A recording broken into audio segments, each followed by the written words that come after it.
All right. Good evening, everybody. Thank you for joining us for another episode of Jackman Radio. I'm one half of the dynamic duo, the Jackman twins, Eric Jackman. Happy to be with you tonight and really psyched to have my friend on. God, we go back. It's decades at this point, Ryan. It And is. been a minute since we saw each other, but I've been wanting to have him on for a while, and that's Mr. Ryan Bell. Ryan, thanks for joining me tonight, man. Oh man, thanks for having me on. I'm definitely a huge fan of you and Mike, and I love what you guys are doing and the content you're putting out there. So, as I've told you guys in the past, I'm a huge fan of yours. So to be on here is pretty exciting for me. Yeah, thanks, man. Yeah, I know Yep. we ran into you at Post and Beam a couple times, and you Yeah. said that. I'm like, oh, that you'd be a great guest. I'd love to have you on. And then we went out in June for Fedorka's birthday. That was the last time we hang out. We hung out. We met up at Elm City. Yeah. That That was a good escalated night. rather quickly. Yeah, we did Elm City, and Hinkley turned 30. What were you, 34? Oh Jesus. Yeah, would have been 34 last year, and yeah, I'm 35 now, and I'm and the it's a old year. man in the room. Yeah, are you 40? How old are you now? I will be 42 this year. It's Oh hard to shit. wrap my mind around that. The fact that I'm 42. I certainly don't act my age, and I don't feel it. So it's just a mere number to me. And I think sometimes I'm on the level of my children, sometimes mentally. But it's all in good fun. Oh, yeah. So 1980. Yes, Okay, indeed. 80. Yeah, I'm 86. So yeah, it's been crazy. So yeah, we hung out in Keene there, and then we ended up at that other bar, is it Modest Man, or the Yes, modest man. brewery. Yeah, that was like my second or third time going there, and I enjoyed that place. Oh man, if So you like a good IPA, I always thought on the beer scene, New Hampshire was always, trending behind Vermont. And I think now New Hampshire is catching up to where you don't have a travel across the border. You can get some good beers in your backyard. And Modest Man is putting out some great IPAs. So if you're into IPAs, I totally highly recommend them. They're in downtown Keene, right in what used to be a TD Bank North. So they've got a good little scene going over there. yeah, that's really what this is. Just to plug our favorite brew spots here. We've got Post and Beam here in Peterborough, where I live. I literally right across the street from them, and Elm City, which is kind of old glory. It's been up there for over 25 years now at this point. Yeah, They have one of my favorite beers. I'm not so much an IPA guy. I like the lighter beers. The hmm, Kolsch, the Peachy Keen is my favorite beer there. sure. I don't ever get creative, man. That's the only one I get when I go. Hey, I get sometimes simple is good, man. I You get know. that. I get the wings with the ranch. They make their homemade ranch dressing there. And then yeah, Modest Man had some good had some sours that I enjoyed, and they do have lighter beers if that's your forte. So yeah, that was good. I enjoyed that. Yeah, it was awesome for sure. Yeah. So I saw recently you're still playing rugby, right? Oh God, yes. How I don't know. Kind of transitioning from military to civilian world. You needed to fill a void, a massive void in my life, and you're pretty much intertwined with brotherhood, camaraderie. Like you spend a lot of time with the guys you serve with. So as I exited the army and I moved to Kansas for a year, which was a strange experience, but it was nonetheless needed. And moved back to New Hampshire, started going back to Franklin Pierce, and just happened to run into rugby, and it's been really good for me. As a vet, I recommend team sports to any vet that's having struggles, but rugby, because it's its own niche sport, is unlike no other, and highly recommend it to anybody. And the great thing about rugby is you don't have to be the strongest, the fastest. Rugby has a spot for everybody. It's a very inclusive sport. I love the messages it sends globally. And so yeah, man, I'm still going hard. So I play with the Monadnock Wolfpack.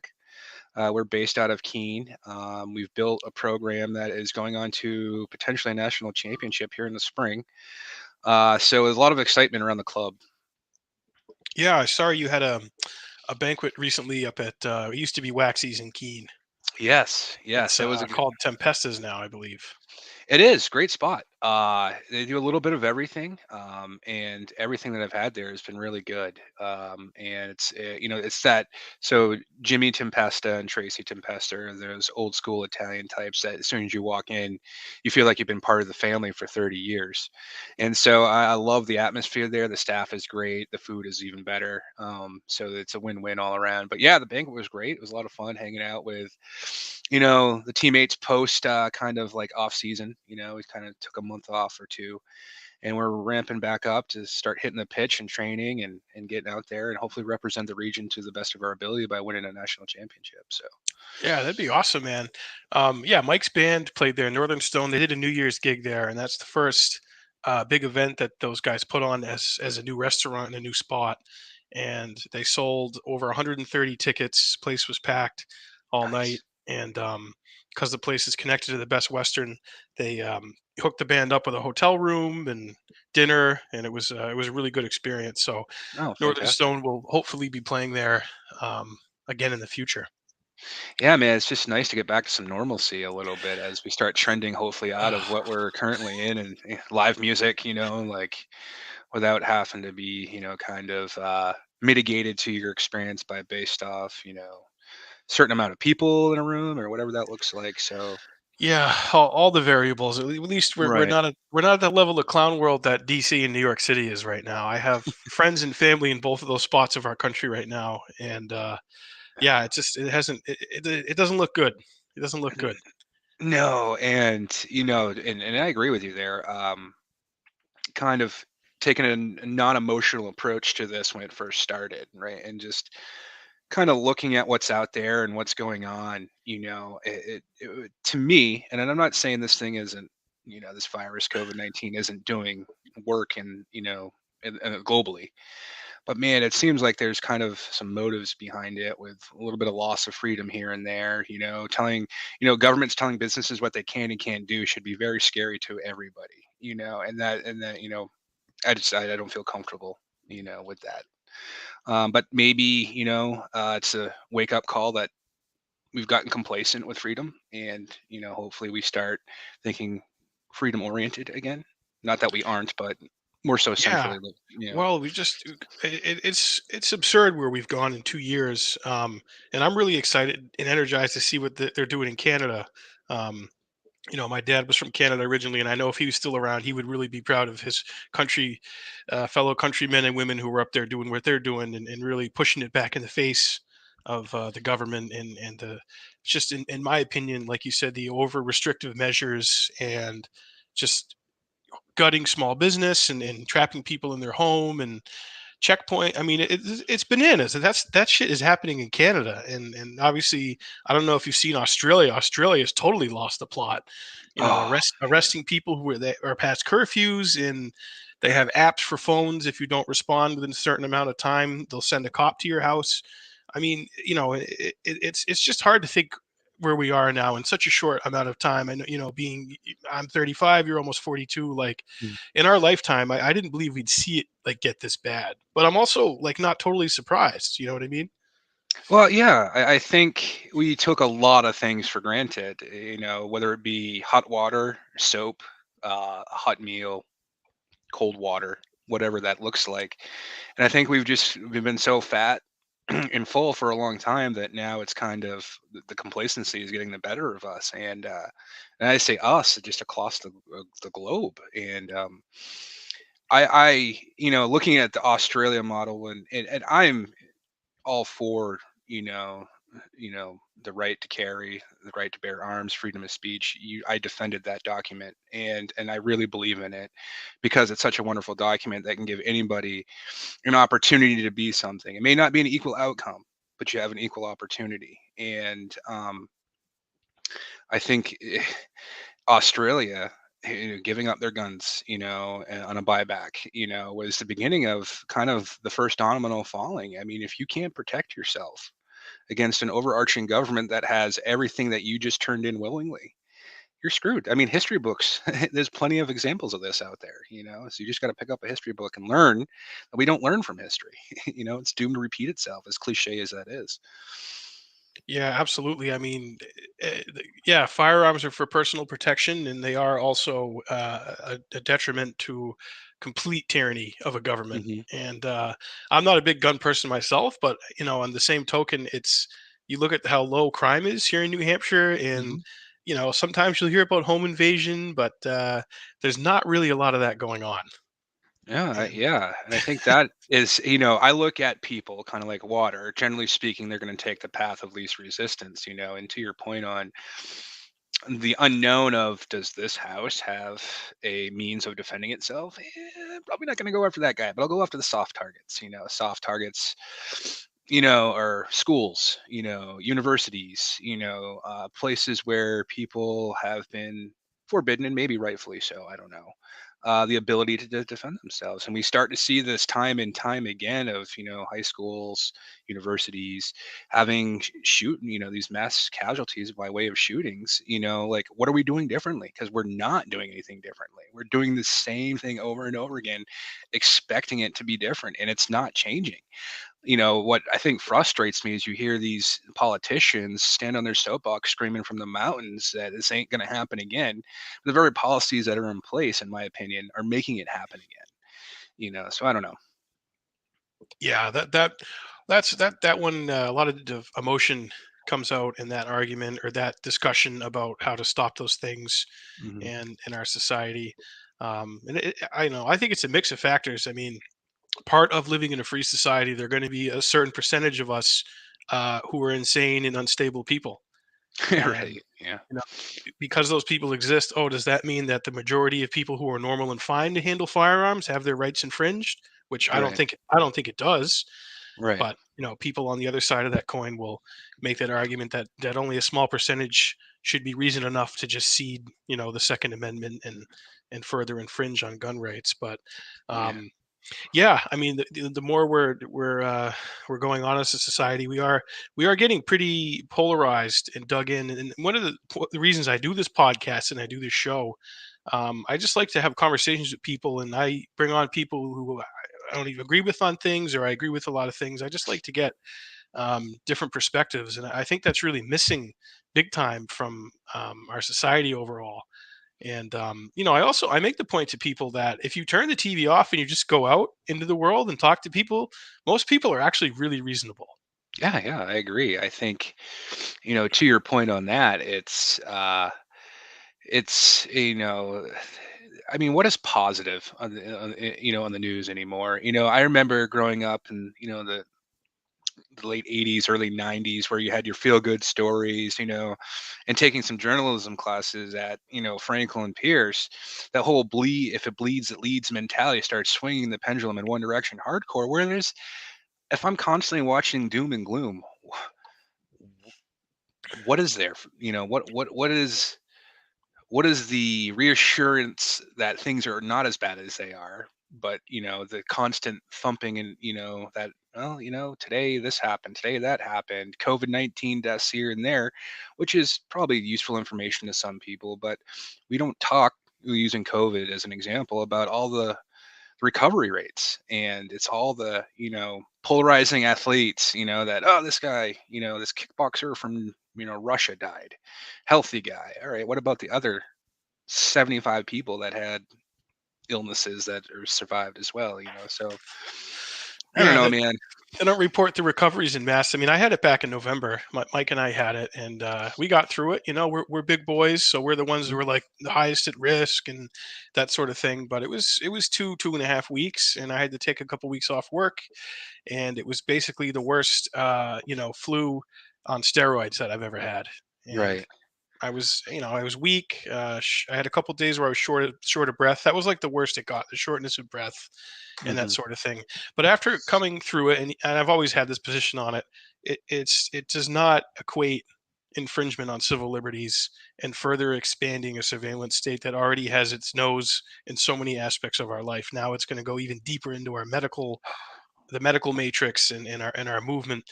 And I had a guy. I did a show with this great Canadian independent research, James Corbett. He lives in Japan now, and his take on the whole thing is really the infrastructure that's now going to be created to track everybody and keep track and checkpoints and passports and all that, that is really just going to be used now to even further keep tabs on people and even have a further window into our lives. And now that that infrastructure exists, it's you can't put it back. Right. It's not going to go anywhere, and it's scary, man. So going back to Canada, I'm just happy to see there's some pushback, and I'm really inspired by it. And I just hope that things can get better for the Canadian people, and then just also for everyone around the world. Yeah, no, I agree. And it's interesting, when you look at like the corporate driven media outlets, what plays, what airs, what doesn't air, right? And yeah, you've seen some things here and there about, the 500,000 truckers making a move. But that is a huge thing, which if it were me, would be on the news cycle a lot more than what it's not, and I think that, kind of goes against whatever narratives might be out there, by way of what you had mentioned, controlling people, passports. I mean, did you hear yourself say that? Like, it's freaking nuts, dude. That's Like, that's I nuts, dude. can't enter this restaurant without a COVID-19 passport. I mean, and the fact that people willingly do this is mind-boggling to me. I always tell people this, man, for what it's worth, what's good for the goose may be not good for the gander. And however you sway politically, whatever team is in power may work for you currently, but be careful on what you do moving forward with your representation, because it could come back, and it's going to come back and haunt people. When they start feeling the crunch of the inconvenience of, well, man, I had, Sammy Hagar tickets, but I left my passport at home, so I can't get into the venue. But I traveled 4 hours, like to Mm. get there. So it's just, you know, for a rudimentary example, it's just mind-boggling that this is where we're at, you know. And I always thought that America was the last beacon of hope, where you could be what you wanted to be, however that looks. And sure, there's assholes on every side of the fence, like, but you go to a Middle Eastern country, for example, or it doesn't have to be the Middle East, but where you, if you are gay, you're getting thrown off buildings, decapitated, maybe lit on fire, maybe put in the ground and stoned to death if you have been raped. So these are just they're, I don't know, man. It's nuts. It's absolutely nuts. Yeah, it's wild. It's created even more of a divide. But yeah, I mean that's a great example about the concerts. Mike and I had tickets to see Justin Hayward, the lead singer of the Moody Blues. Mhm. He was playing at City Winery in Boston, and we got them before policy changes and stuff. And we had to show a negative test to get into the venue. So we went and took the test, did that whole thing, and our results didn't come back in time, so we couldn't go to the concert. And You know, these are yeah. like 5 rows back from the stage, $100 per Oh ticket, man. and it's just like Jesus. This is the direction that it's going in, and it's not the same America, man, that you and I grew up in. No, it's changing for sure. And I always had this like gut feeling that something was going to happen. What that happening was, I was certainly not sure of. But now, as we're knee deep into this, it's like, dude, like, you can only mess with people's food and money for so long before things start to go south. And south in a not in like, hey, we're going to debate each other on a stage. South end is like a second coming of a potential civil war. And this is just my opinion, but like, you see it bubbling, you know, Hmm. like, the virtue signaling on both sides, quite frankly. You're a sheep if you get vaccinated. Hey, you don't give a shit about people if you don't get vaccinated. Like, it's not mutually exclusive, right? Like, you have the my body my choice crowd, you know doing their thing, which is great and I respect. But then all of a sudden, when it comes to an unproven vaccine, you know um which seems to maybe be working, from what I've seen, there's going to be hesitation there, and everybody has a right to be hesitant about something that, for years and years and years, is 15, 20 years to get a vaccine approved. Now we did it in a year and some change, and people are supposed to, run with open arms and hug this vaccine and be like, yeah, this is great. Just roll your sleeve right up, man. Yeah. Yeah. Another thing that you had mentioned, and I find this laughable, maybe, yeah, laughable. So it's like, the COVID testing. It's comical because you may test negative today and test positive tomorrow. So what do these tests actually do for anybody other than give you a false sense of security? Yeah, it is a kind of an emotional thing, and it's yeah, I know. It's just a pain in the ass. So I don't know what's going to happen. All I know is I'm going to still continue to speak out about it and try and be reasonable. And you're right, man. People are way too dug in on each side of the equation. Um, I'm of the mindset, if you want to take the jab, go ahead, go for it. I'm not going to come at you or say anything about you or disparage you for making that choice. And also, I will afford that to people that decide, that, yeah, I'm good. I don't want it, and I don't need it in Right. my life. And that's it. And now people are prefacing social interactions with others, asking them about a medical decisions in your life. That was never a thing, man. When we were growing up, Right. I didn't go up to my buddies and say, "Dude, did you get A, B, and C vaccine and everything? Like, are we cool to hug? Are we cool to hang out?" I mean, it's just it hangs over everything now. It, Right. and if you let it, and I don't let it in my little sphere of influence and who I see and everything, but a lot of people do, and it's changed a lot of people. It's damaged a lot of friendships and relationships, maybe permanently for friends and family. But I'm still trying to stay positive and just keep being a human being. Well, I think, and to your point there, it's like it's platforms like this, sitting down with your neighbor, which is it doesn't happen anymore, and just having conversations. We it it it. I use the term mind boggle a lot today. That we can't have a conversation, respectfully disagree, and be cool with it. It's like, well, I like purple and you like red. That doesn't mean I'm going to demonize you for liking red, and but it's cool. Hey, man, that's your favorite color, whatever that looks like, that scope. But it's like that divide of splitting families apart. Kind of, Civil War One. It's and you've nailed it a couple of times. People are digging in further and further and further, and our republic is very young in the grand scheme of global ages. So I think this is a growing pain that Ireland and the Russias of the world have gone through 4 and 5, 6, 12 times already. So you Right. know it's been a great run. I still have faith that this. Oh, no one wants civil war, man. We don't want that. No, no, absolutely But I not. I don't, but and I I think don't you're think it will right. ever. Go Yeah, on. I hope not. Well, it's culturally the fault lines are cultural right now in America, for certain parts of the country. And I mean, you lived in Kansas for a year. I mean, Kansas is different than New England for Holy, sure. yeah, that Total, was totally interesting. different. But yeah, it kind of extends into all aspects of people's lives. And another thing about this is I love that come to us and take our shots, and we'll give you a cheeseburger and a donut. But we're all about promoting health. It's like, well, wait a minute. Shouldn't we be seeing every day on the TV that you should get exercise, you should get in shape, you should eat better, you should do less alcohol, less this and that.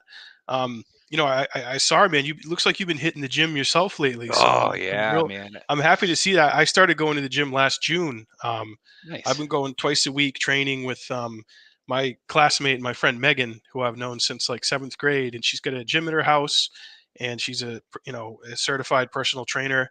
Mhm. So I've been going over there twice a week, man, and I just want to get my ass in gear and get in better shape. So are you? Did you join a gym up in Keene? Like, what's your routine? Yeah, so this kind of ties into rugby. So I think Mm, in 2019, just before COVID happened, we had a really successful season, which got canceled due based off the obvious stuff. So I was really banged up. I was sore. Like I just, I pushed my body to the limit, and it's been kind of my, the sports I've played have never been easy. The jobs I've chosen have never been easy physically. So I kind of was like, I'm done. I had a great run playing rugby. At this point, I'd probably been playing for 12 years. And I was a teammate, or not a teammate, a friend of mine that plays for Burlington out of Vermont, walked me off the ledge a little bit. He's like, heal up, and just see where it goes from there. And I'm like, all right. So to answer your question, I joined CrossFit Monadnock. I used to make fun of CrossFitters because they're much like vegans. They're gonna let you know that they're vegan and or CrossFitter.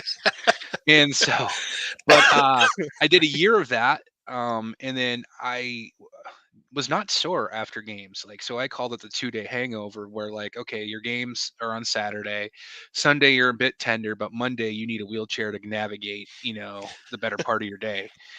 And so I've kind of bought into it where, I compete against myself and not other people. I'm not looking to deadlift 1,000 pounds. I'm not looking to squat, 5,000 pounds. I go in there, I have a nice regiment, and it's mindless. I don't have to think. There's it's called a WOD, or workout of the day, that's already there. It's written down.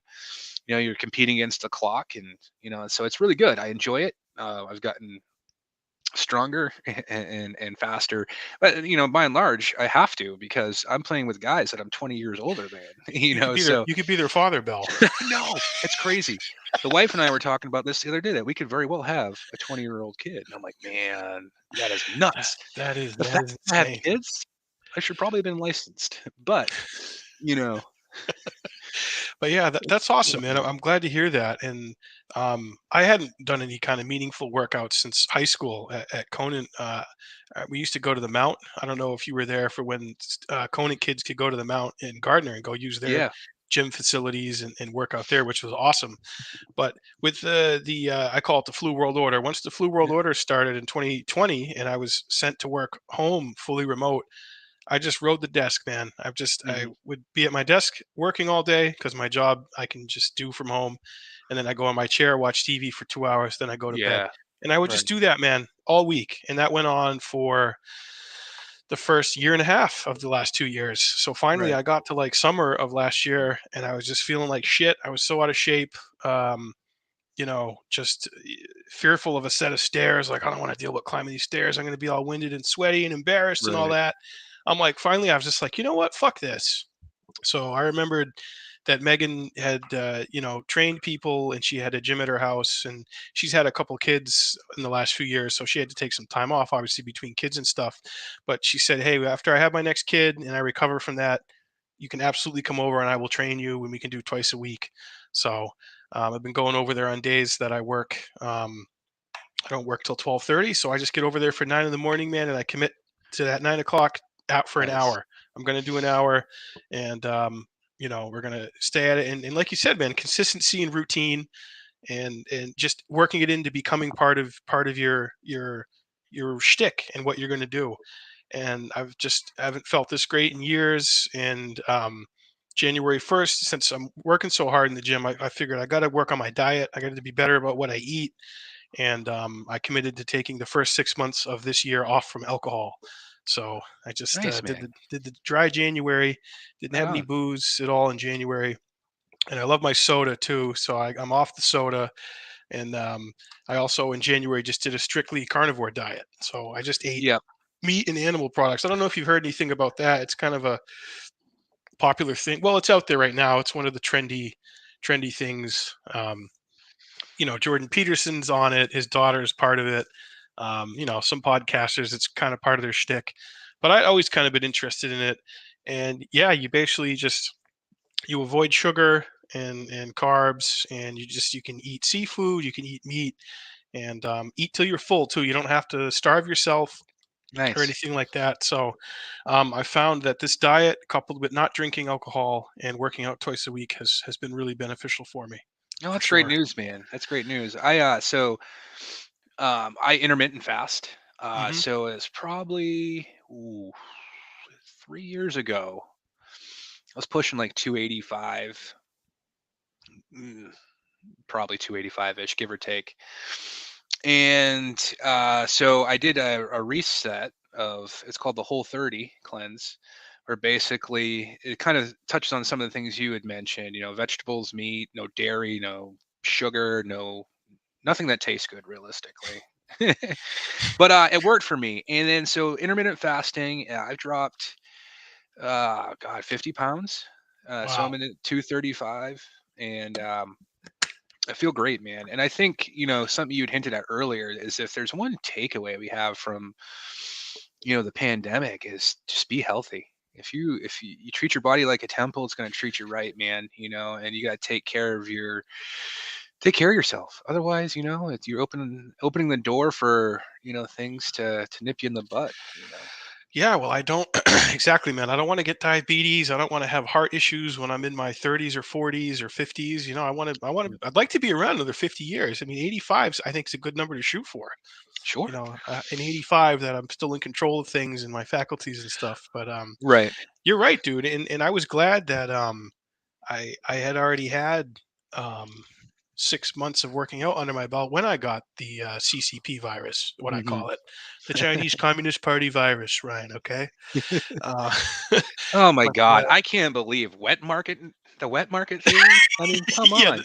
the Out of bat. all the years, the bat soup that's been eaten in this here wet market is the year that unleashes an ungodly pandemic, which is this wet market happens to be right next to a level 4 biotech lab. Yeah, yeah. Remember I mean, when they you make were? movies about this stuff. Oh, I can't wait for the movies. Remember when you were just a nut job and looked at like a clown when you said no, this thing came out of a lab there Yeah. in Wuhan, and now it's like that's an accepted thing. But if you tweeted that or put that out a year ago, man, you would lose your account and be banned.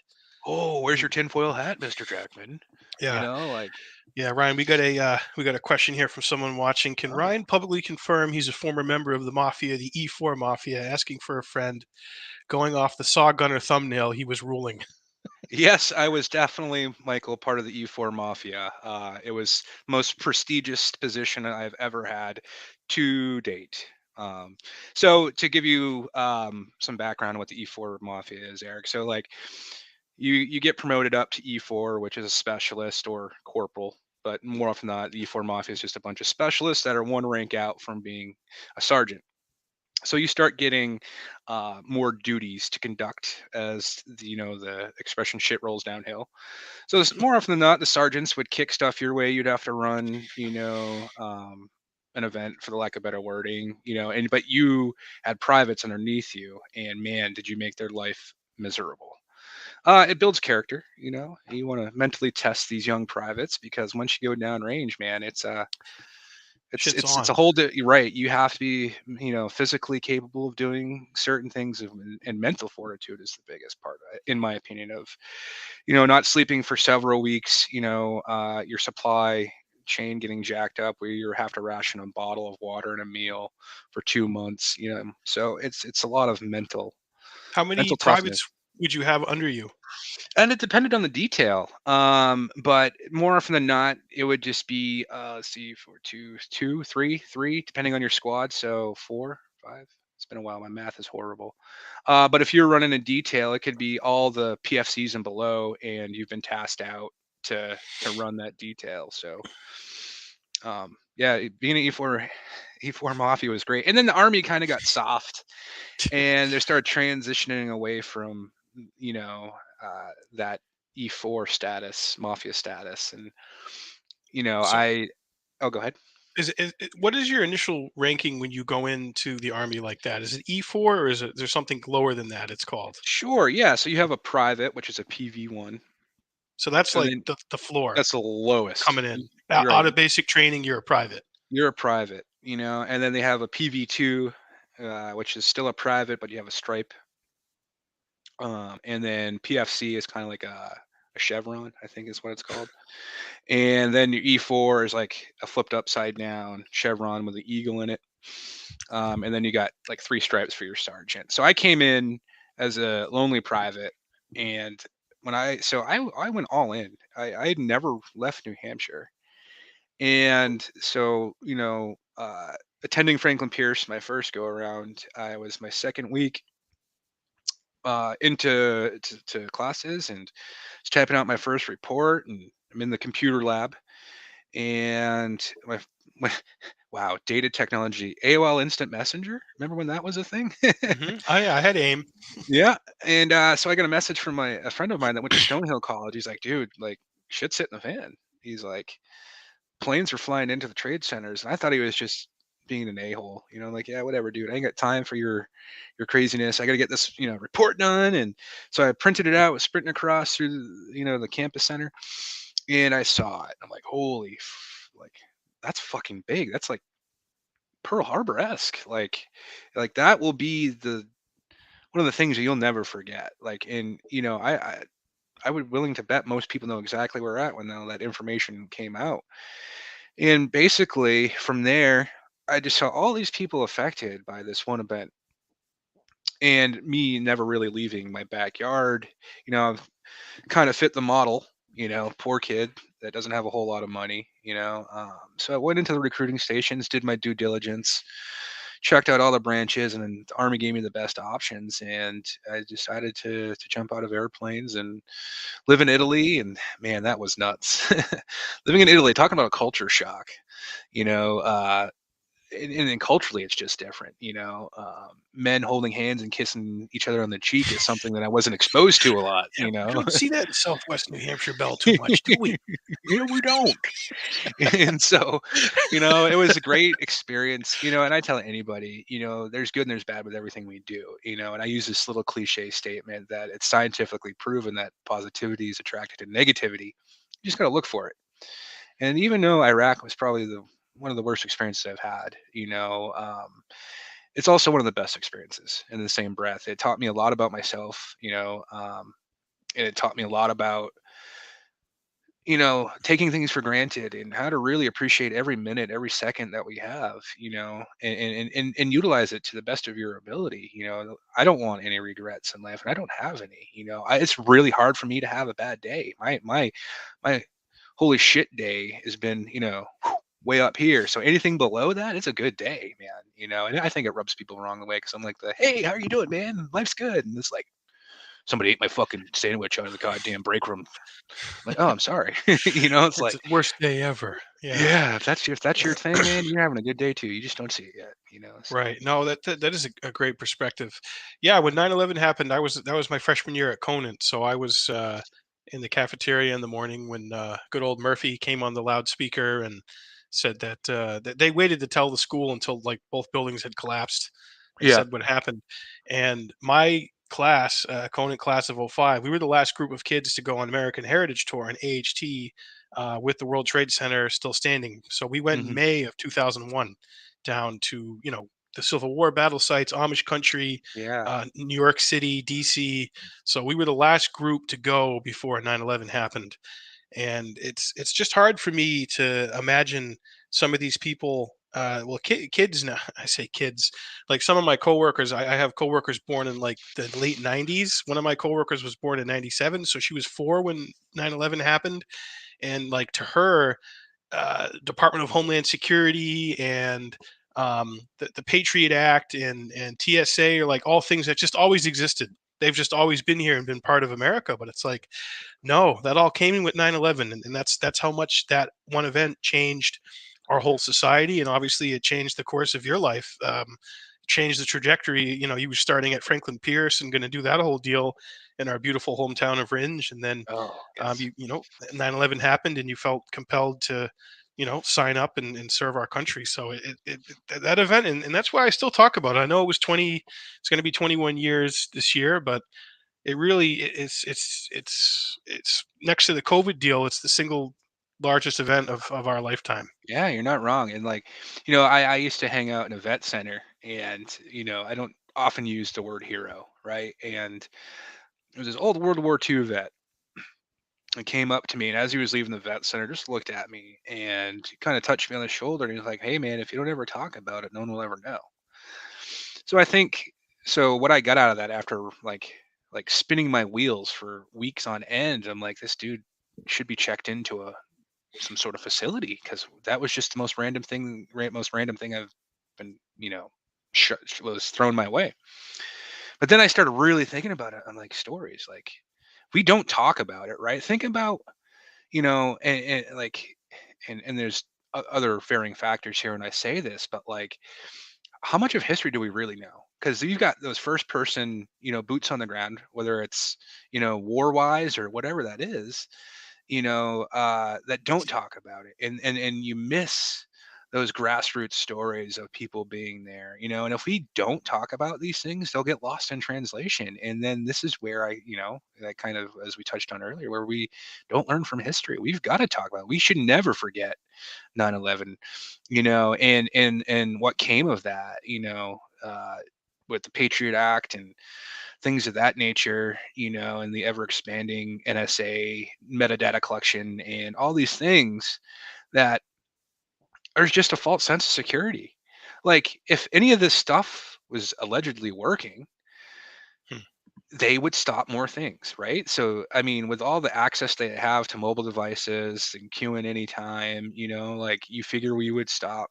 I don't know. It's kind of weird to think about it, but like we would stop more of these mass shootings or whatever that looks like, right? Like, but nothing has changed other than the fact that we have given up certain rights or certain Yeah. pieces of our daily. It didn't stop the Boston Marathon bombing from No, happening, and the FBI were all over those guys. I mean, they knew about them. They knew about Tamerlan, the older brother there. I don't know how deeply involved the FBI is with that. I haven't gone too deep into that, but yeah, you're absolutely right. And I'll never stop talking about it. I'll never stop talking about the Iraq War. I mean, that's how I measure anyone who's worthy of support, who's running for office. hmm If they were around in the lead up to Iraq, and they were in a position of power to, you know, question it, just question the basis of it, and or at least expand debate on this very, very important decision of sending young Americans to possibly die, right, 7, 8,000 miles away,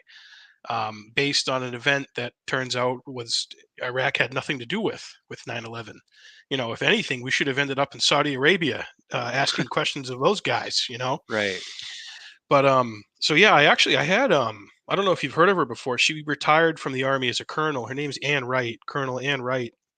She was in the army. She joined the army in the 60s, and I think was in for probably 25, 30 years. And you got to be in for a while to get to colonel, I assume.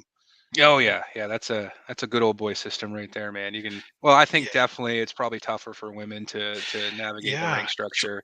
right, I was Um, really interested to get her take on that because yeah, I don't know today how many colonels there are in the army who are women, but her time coming up through it, she said there were definitely was not even many women in the army, let alone those who were going for higher ranking. And she said she dealt with a lot of sexual harassment. She didn't deal with any sexual assault, but she said certainly going 60s, 70s, and 80s and nowhere near the light was on it like there is now.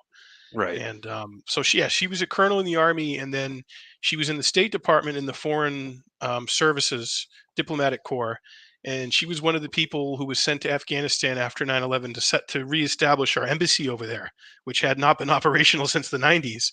Because right. when the Taliban got in there, man, they you didn't want to be in an embassy over in Afghanistan. So Highly doubt she it. was Yeah. she was like one of a handful of diplomats that went over to set up the embassy again in Afghanistan, and it was just fascinating talking to her. And after we invaded, Afghanistan and went over there and tried to neutralize the Taliban. Well, Al Qaeda was given safe harbor by the Taliban. The drumbeat for Iraq was starting, and she was just like, well, what the hell is this all about? We need to look more into this.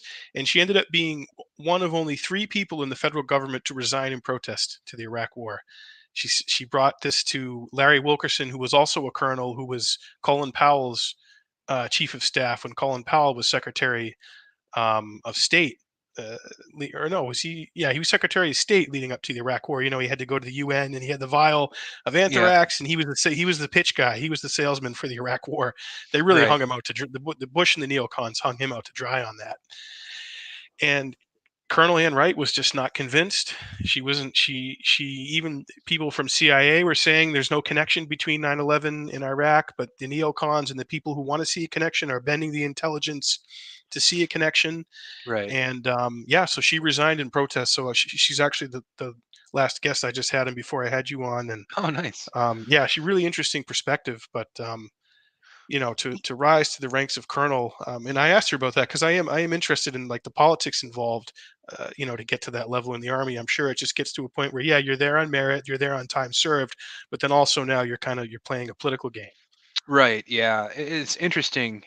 So I dipped into the army so September and November and left for basic training in January. So all the while, I have no idea Iraq is a thing. I'm in basic training, airborne school, so you don't see any of this stuff because it's, kind of prison-esque, like you're in open bays, you sleep in bunks, you got to do silly shit, you mop the floor on Sundays, like, you go to a chow hall, so you don't get the outside information. And then when I got to Italy, it was a lot of training. So they just stood up the 173rd after they deflagged it after Vietnam. It's a pretty prestigious unit, and I was very thankful to be part of that unit and the leadership I had there. And so we were training. We did some mountain warfare training in the Italian Dolomites and the Alps, and then to prep for about a month and a half deployment to Kosovo, where we were on the mountain ranges looking for weapons caches, touching base with people, see how things are going, what the climate is. And then we came back, and a month and a half later, like, we're going to Iraq. And I'm like, what? Like, Iraq? I was always under the impression that'd be Afghanistan is where we're headed. And now here I am spearheading an invasion, and I thought honestly, Eric, it was a giant joke. I Mm. thought they were doing this as a training mission, get you mentally Wow. prepped, see what you could do, because we were up in northern Iraq and it's muddy, it's chilly. We're in the mountain ranges. And I'm like, this looks like fucking Germany, man. Like, I spent enough time in Germany to know what Germany looks like training there. And then, yeah, with further south we moved, the hotter it got, the more sandy it got, and so then, hey, shit, dude, it's go time. It's real, and it plays, so like I know you and I have talked about this on more than several occasions, like, the toll that takes mentally, right? So you're there, trying to legitimately help people, right? And pass out propane, make sure their infrastructure is up and running, get them clean water, all sorts of stuff just to get them back to what we think is normal. And it was hearing stories, just how bad the Saddam regime was to people is it's disturbing what this person would do, and his sons. I think I've never seen a country party so hard on the day that they killed, was it Uze and Quase, and over in Mosul, I believe it was, when the 101st tore them up pretty good. I mean, just everybody was in the streets celebrating. I was up in Kurd country too, so outlook was completely different than, the southern, south of Tikrit, where you had Fedayeen, Ba'athists, Shiite, Sunnis, Christians. It was just a very ideological chess game because it seems like anytime we help somebody, the other three groups would get pissed off and they'd retaliate against you. So you're just on this like, hey man, we're just here to help you, and you shooting at us is not going to do anything for you. It's only going to make it worse for you. And we can help these people even though they believe certain things differently than you. Like it can, and we had befriended to some kids there. We had realized that, this generation of older people they're gone. But if we can get the 10-year-olds and plant seeds of hope and freedom and whatever they do with it after that, it's up to them. It's their country. We'll see how that goes. But as you've seen it play out, it's just, boots on the ground level. I mean, we worked really hard to make it better, but I think politically, like any war, that we were constrained to a degree, of what we could and couldn't do. And then, thinking about the mental toll it takes, like, when you start like walking pipelines, like, so I was in Kirkuk, which is the biggest oil producing city in Iraq. And so you're just there guarding refineries to a degree, checking in on workers, making sure that everything's going good. So it's just like what we were told is it's about the people, ousting a horrible dictator. But then you start looking at the other side of that coin. You're like, okay, was it really, really about this? Or was it about resources and similar to what we've kind of started reading in Afghanistan, with the minerals caches there, lithium and all sorts of stuff, battery technology, it's yeah, so it's a tough, I go either way some days, I'm like, yeah, it was definitely worth it. And I would change nothing. And I wouldn't change anything. But there are days when I'm like, was the sacrifice worth it? And I don't know if I've come to terms with that yet or even have leaned one way just because, you start losing people that you know better than your own family, man. It's irreplaceable. Yeah, these are people that, you went through something that, right, closer than your family. You're not going to go through with family or people you grew up with or knew from your childhood. It's a whole other level of connection with someone. And I've heard a lot of other combat veterans say that and talk about that connection and asking that question, like what we were doing there and the loss of my friend's life, was it actually worth it. And yeah, I can imagine, man, that's a tough thing Right. to carry day in and day out. Yeah, but you just find your outlets, like, kind of harking on a little bit earlier, rugby, man, like just takes your mind off, and it's like you can't not have those reoccurring thought trains. Well, at least for me, I can't speak for everybody, about, I want to be so angry sometimes, I just want to be Yeah. like, fuck you, fuck you, fuck you. And then, how does that, what does that solve, right? You just like a disgruntled vet, you become part of the cliche, like, because it's not, I think we've gotten better, but, you know, there are certain aspects about being a veteran that are really cool. And then there are other aspects, in my opinion, that, I was always, hey, man, you get out in the civilian world, you can get any job you want. No one cares. You're not going to be CEO, Ryan, of any company. Like, so like, I don't know, man, it's something that I will always talk about because of that World War II veteran, to tie it in a little bit. If I don't ever tell my story, it gets lost. And I encourage other people to talk to other people about their experiences, because I mean, I can't say what was happening, you know, on the media side of the house, but you know, I think you guys were probably not given an accurate representation of days, the ins and outs of the day-to-day operations, That's just, Right. I don't Well, know though. like a lot war. I mean, Vietnam was the first war that was really broadcast into living rooms of Americans, and of course, there's a narrative and there's a perspective that's going to be presented and put out to the people back home because they want support for the war. They want people to feel good about it. America is a just country. We're doing just things over the world, over in other parts of the world with our military. So, of course, I mean, yeah, that's the only way I was able to see it or hear about it is from people who have been there like you and were a part of it, and what the media told me. So, being able to sift through that and find what the reality of it is, that is a challenge. It definitely is a challenge, but it's one area why I look at someone like Chelsea Manning or Julian Assange. My opinion is that they've done a service to humanity to expose what happened over there and really shine a light on things that occurred over there. Yeah, that's one thing I took pride in, at least with the unit that I was in, my company slash platoon, more importantly, is that, we were very by the book. There were times when we could have engaged in a combatant, but we, you know, given the circumstances around, like the variables of women and children, and, you know, is it really worth it? Maybe we'll meet this person some other point, or whatever that Mm, looks like. But we were very disciplined, and it's very hard to be disciplined. There was like, after a buddy of mine died, Kyle Thomas.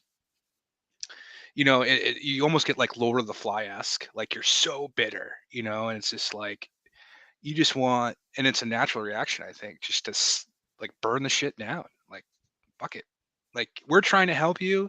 And I know there was a lot of outside influences, right? So we had, some Iranian influences in there. I mean, fuck, we were seeing white redheaded dudes. Hey, Chetnia, how you doing, buddy? Like, like, right. oh, like there's a lot of mul- multi factions there that were, Fedayeen Baathists, just trying to disrupt everything that we worked for. That guerrilla warfare mentality is very effective to a degree, where if you don't know what your enemy looks like, how can you properly protect yourself to the best of your ability? And also, who is who here? And if you're in a bazaar or market or whatever that looks like. Yeah, I can imagine that's just a stressful and confusing environment. Mind Pusher says, "Tell them about us getting the doors for the trucks so we could leave country." Oh man. Yeah, so well, so we were completely under equipped. So we were turning um cargo Humvees were basically just like a pickup truck. Um and using the Iraqi population to kind of retrofit these with armor. And like riding in the back of a pickup truck with some armor on the side is not gonna do you any justice. But so we had to travel from Kirkuk all the way south to Kuwait and then drive, and then we had to clean everything, and it was I got a picture of me and a couple of friends of mine at the Persian Gulf, like hanging at like the most southern tip, and it was just, man. I honestly don't remember the whole door story, so if you want to clue me in, I'm sure we had to steal those from some people, because I was told this when I was in the army. This crusty E7 looked out to me. He's like, you know what, Bal? There's only one thief in the world, and everybody else is trying to get their shit back. So I'm like, oh, that's mine. That's like mind blowing. Like, okay, yeah. Like, look at the lighter. Like everybody Right. steals a lighter, just trying to get my Right. lighter Right. back. But I don't know. It was, again, interesting experience. One I Yeah. will never take for granted, for sure. And I hope by telling people, the ins and outs of the daily, it's doesn't get lost, and we don't repeat certain things if we can, and war is war. It'll always be here and be there wherever that is. It's just, how do we manage it? And I think what you've seen kind of trending is kind of smaller combat teams, more of SF Drones. level, right? Instead of, full-fledged invasions of, third ID moving from the south to the north and shit like Yeah, that. a whole out regime change and then sending Yeah. in a occupying force in country. Michael says, "I knew it, paratrooper. Keep your head out of your fourth point of contact. Good stuff. Good job, brother. All the way. Tell Ryan Pitt's story. Eric Jackman forever." Oh, man. So I think the blessing of being in the 173rd Airborne Brigade is, I kind of talked about earlier, the leadership. When you get there as a young private, the E4 mafias, fucking with you right off the bat. You don't know what, like I don't know what to do. Everything, I'm so nervous, like, but rightfully so. And so the 173rd has three current Medal of Honor winners that are living. We're one of the most prestigious units in history. Um, More importantly, second and 503rd. And so Ryan Pitts is a guy from New Hampshire, Medal of Honor recipient. He and anyone can look this up. I found out, I was super pissed because I got out of the army in 2006. I think it happened in 2007, the Battle of Wanat, which was just a fucking strategic plunder. Like, you're putting, I think it was a company size element that's surrounded by fucking mountains. Like, that doesn't end well at all. And here is like your leadership, your top brass sending you in a place that is just in fucking possible to defend, right?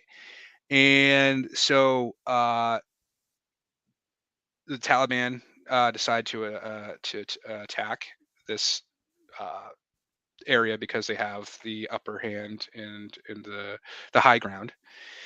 And so Ryan Pitts, man, a lot of chaos going on. I don't know the actual numbers, but I know there were several deaths. Ryan Pitts, I think, moved out into a mortar pit of sorts, or maybe just a fighting position, and held off a bunch of Taliban's. Well, I think he was wounded as well. And it's great story, man. The guy is a legend in the paratrooper community. As well as Sal Gunta and Kyle White. These guys. I had the opportunity to play golf with Sal and Kyle, so it was cool to meet some living legends in the military, that are still Yeah. alive, that can tell the stories, and it's great to see. I think the one fascinating part about the army, or the military in general, is just the different walks of life that people come from, Right. like, that mesh, build this well-oiled machine and just monkey stomp shit. Like, it's great. Like, and I'm not saying it doesn't exist, but it seems like black, white, purple, pink, like, we just all get along, like, we can laugh at stereotypes, and not take offense to it, right? Right. And that's the great thing, man. And yeah, there are douches everywhere that, take it. In every up- aspect of life, Right. military, civilian, yeah, any job you're doing, there's just people that suck. Yeah. Yeah, it says Ryan Pitts, former U.S. Army soldier and the ninth living recipient of the Medal of Honor from the war in Afghanistan, and he grew up in Mount Vernon. So, Yeah. yeah, he's a year older than me. He was born in October of '85, so he's 36 right now, Yep. and he graduated from Sauhegan. So yeah, we know all that. That's Yeah. that's not far from us. No, sir, it's not. So you were part of the same airborne company you said that he was part of? So different time periods, but yeah, same units. So So it's 173rd, you said Airborne Brigade? yep. Yeah. So when I was there, was they had two battalions. It was the first and the 508th, and then I was in the second and the 503rd, the Rock. And just the history of those units from World War II is amazing. Like that's one thing you learn about, and I appreciated is history that you are learning in the army, right? It's not just you show up, you blow shit up, you go home, right? Like there's a cause and effect to everything. Why is this unit still here? They could be any other unit, but and then you learn the history, of the Rock and how they jumped in World War II on a rock, and did work, and then the 508th was part of I believe, the 82nd Airborne in World War II, so they have their historical notes. And then the 173rd was the only unit to do a combat jump in Vietnam, as well as there might have been a couple other, but Iraq was the largest airborne operation since World War II going into Iraq. Wow. So you were in the Army from '01 to '06, you said? 5 years? '02 to '06, so I did Oh, 4. 4 Yep. years. Wow. So, on some levels, it must seem like a lifetime ago to you, and then also it must seem like that wasn't that long ago. No, that's definitely a fair assessment. Like I was just talking to Jen, and it's like I would be retiring this year. I would have already retired. Did 20 years in, and I thought about it, and then I went to the worst unit, I think, in the army, and went back to. So what basically happened is we got back from Iraq. With some changeover, and there's a bunch of new guys coming in. We knew that in about 8 months we were going to Afghanistan. A bunch of the guys that I had, you know, um, I went to war with are either getting out or they're moving on, riding out their orders. So long story short, I flipped a coin. Heads I stay, tails I go, because I was just so conflicted, and I wanted to maybe extending there wouldn't be a bad thing. But it was tails, so I went. And orders being cut at that time were 82nd or some unit in, was it Fort Polk, the 509th or something like that. But I ended up going to Fort Benning, Georgia, in Columbus, Georgia, which is a TRADOC unit. So what that means is just a bunch of training schools there. So you got sniper school, airborne school, ranger school, um, all sorts of schools, and it just sucked. Hmm. I was in a leg unit, so a leg unit is non-airborne type, so they don't jump out of airplanes, and the standards were horrible. And it really came down to my 6 months out, and the retention officer going, "Hey, do you want to re-enlist?" And I had enough points at that point to be an E6, so that's a staff sergeant. I mean, I was just raking in, I was doing schools, like my PT was good, quals were good. And I'm like, well, I would like to be promoted before, I sign this contract and have to start all over at another unit. Like I've definitely uh, earned that, I feel. I was carrying around this 100-pound robot on my back, putting it through the trials and tribulations Jesus. to see what is good about it and what's bad about it. And I'm like, well, the weight is a glaringly obvious. Like, it thing weighs Jeez. 100 pounds, and I had a Like a mini laptop. Terminator. Yeah, it was like you kind of see it a lot now. It's those little, I call them little Johnny Five robots. They have like the head that stick up and go and detonate stuff, EOD type stuff. But Wow. I was carrying that around, really worked hard, and I was like watching people get promoted around me. I'm like, dude, like I'm a pretty humble person in the grand scheme of life, but I'm like, I know I'm better than you. I'm certainly better than you. And it's like, I think your former guest probably touched on a little bit of the politics and Hmm. and how that, leaks into the ranks of the army as well. I used to call it patch protecting. Well, if this guy's got a 101st Airborne, you know, patch, I'm going to promote him over somebody that doesn't have the same patch that we do, kind of thing. So it got demotivating, frustrating, but I think it all panned out. I'm in a good spot. Like you gonna play roulette for so many times, and then Oh, you know yeah. And you did a full year in Iraq, right? How long were you there? I was there 13 months. Oh, Jesus, longer than a year. So that was that '05 or? So that was '03. Oh, Jesus, very tip of the spear. Very tip of the spear, right? So I probably assuming what you may have saw on the news is you had the 3rd Infantry Division with 4th ID basically moving from Kuwait to Baghdad. I think the Marine Corps was in there as well. And then you had elements of the 101st moving from west to east. And then there was us that was in the north. So we're kind of putting this like giant clamp down on Republican guards, the Fedayeen, the Baathists, and any ill doers. So 13 months straight in country. Yeah, yeah, yeah. Jeez, It's that's like I list that as places I lived. It's like you I could lived, yeah. could I be an Iraqi citizen? I lived there more than 6 months. you c- you could have qualified to get the vaccine over in Iraq because of Right? past citizenship. That's wild to think about, man. Small town kid, grew up in southwest New Hampshire, and you're 20 you're 20 years old, 23. You're 23 years old, 23, 23. and Yeah. you're shipped. It's about 7,000-8,000 miles away, Iraq Yeah. from us, from New England, Yep. and It then war. was there I am. And just yeah, I mean, again, I'll always touch on this because I think it needs like the things we and I think we're seeing this a little bit in today society is things we take for granted. Right? Like, did you ever think that you would walk into a Market Basket or a Hannaford's and not like the shelves would always be stocked full, Yeah. right? I think we've taken that for granted. And like people like haven't experienced hardships. Like I'm just waiting for the collapse to happen sooner than later because I mean pandemic your biggest thought here is to buy shit tickets. Like, let's buy up all the fucking toilet paper. Yeah. Screw the Right. food, man. Screw the Yeah. food. We need toilet paper. Oh Like, my God. how spoiled are we?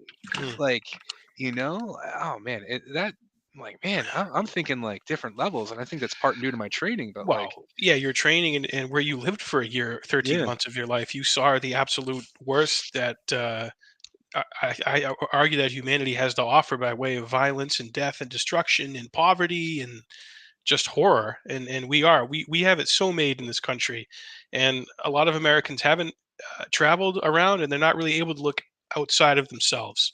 right. And I think that's something that travel can do for you. And it's certainly, I think, one positive of the military is that ability to travel and be obviously not war zones, but to send to other parts of our world where you can see other cultures up close and realize America, we're a young republic, and the world does not revolve around us. Oh man, it was like a trip, and like so living in Vicenza, Italy, you're walking into buildings that are like 1,000 years old. Like, Right. holy fuck, man! Like this building is 1,000 years old. America's at that point was like 220 something years old. So like it's just interesting stuff. But it gives you appreciation and for you know the things that we are going to need to understand about one another. Like again, we talked a little bit about earlier, but we can definitely agree to disagree, and it's going to be fine. Like Hmm. I just hate seeing just where we're at. And I think being countries that old, they've learned already. Like they've gone through those pains of just being so dug in, so stubborn to realizing, you know what, like let's bygones are bygones. Let's put the peace torch down and let's talk to one another. Yeah. Yeah, absolutely.